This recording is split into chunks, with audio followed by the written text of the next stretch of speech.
एक गांव में दो भाई अपने अपने परिवार के साथ रहते थे। एक भाई अमीर था तो दूसरा गरीब। दिवाली आई, सारे गांव में खुशियां मनाई जा रही थी।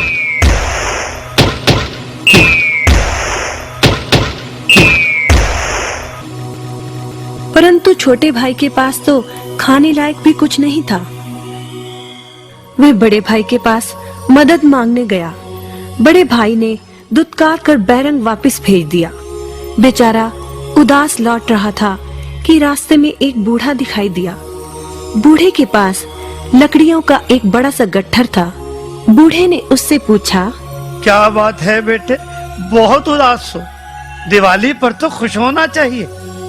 काहे की दिवाली ताऊ, मेरे भाई ने भी मेरी मदद नहीं की। मेरा परिवार भूखों मर रहा है और मैं कुछ नहीं कर पा रहा।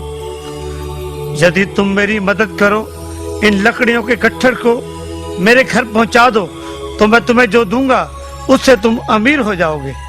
छोटा बूढ़े के पीछे चलता हुआ लकड़ियों के गट्ठर को उसके घर छोड़ आया।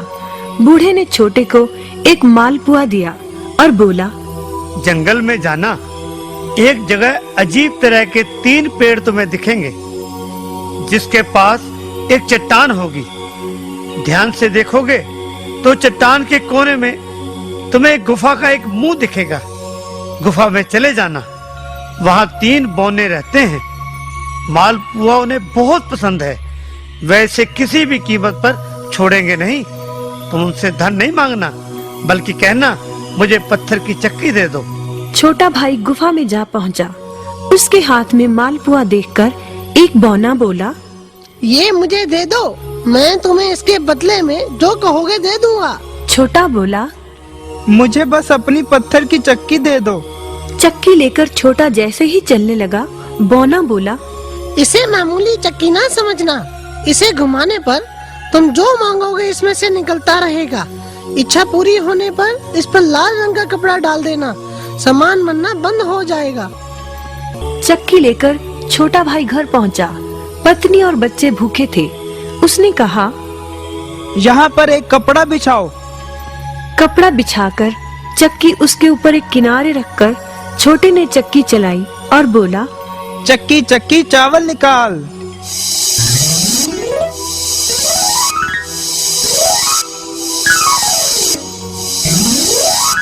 बस चावलों का ढेर लगना शुरू हो गया। लाल कपड़े से चक्की को ढककर छोटे ने फिर कपड़ा हटाया और दोबारा चक्की चलाकर बोला, चक्की चक्की दाल निकाल।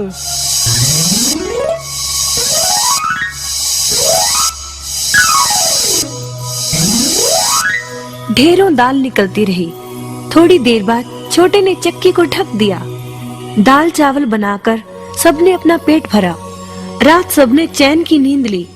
बचे हुए ढेरों चावल और दाल को लादकर छोटा अगले दिन बाजार में बेच आया।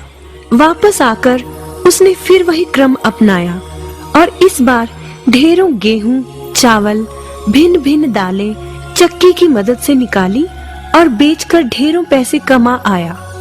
दिनों में ही वह अपने भाई से भी ज्यादा अमीर हो गया। चक्की की मदद से कभी घी, कभी तेल, कभी नमक, कभी मसाले, कभी बादाम, कपास, जो चाहे उसे प्राप्त होता रहता था। बड़ा भाई उसकी खुशहाली से जलने लगा। उसने सोचा, चंद दिनों पहले तो ये भूखों मर रहा था, अब इसके हाथ क्या लगा जो ये मुझसे भी ज्यादा धनी हो गया है। एक रात चुपचाप वह छोटे के घर में छुप गया। सारा भेद उसके आगे खुल गया। अगले दिन जब छोटा बाजार सामान बेचने गया था, तो बड़ा भाई छोटे के घर पहुंचा और उसके घर से चक्की चुरा कर ले आया और अपने परिवार को लेकर दूर कहीं टापू में जाकर बसने के इरादे से घर से चल पड़ा। समुद्र किनारे पहुंचकर उसने एक नाव खरीदी।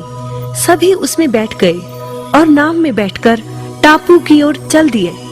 उसकी पत्नी हैरान थी कि एक बेकार सी चक्की लेकर उसका पति सारा घर बाहर छोड़कर हम सबको लेकर कहाँ जा रहा है। बड़े भाई ने पत्नी की जिज्ञासा शांत करने के लिए चक्की को घुमाया और बोला, चक्की चक्की नमक निकाल।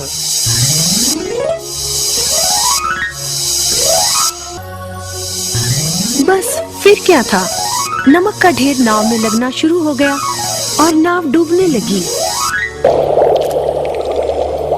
बड़े भाई को चक्की बंद करने का उपाय तो पता नहीं था। उन सब की जल समाधि बन गई। सभी चक्की समेत समुद्र में डूब गए। कहते हैं कि चक्की अब भी घूम रही है, तभी तो समुद्र का पानी खारा है। शिक्षा, लालच बुरी बला है।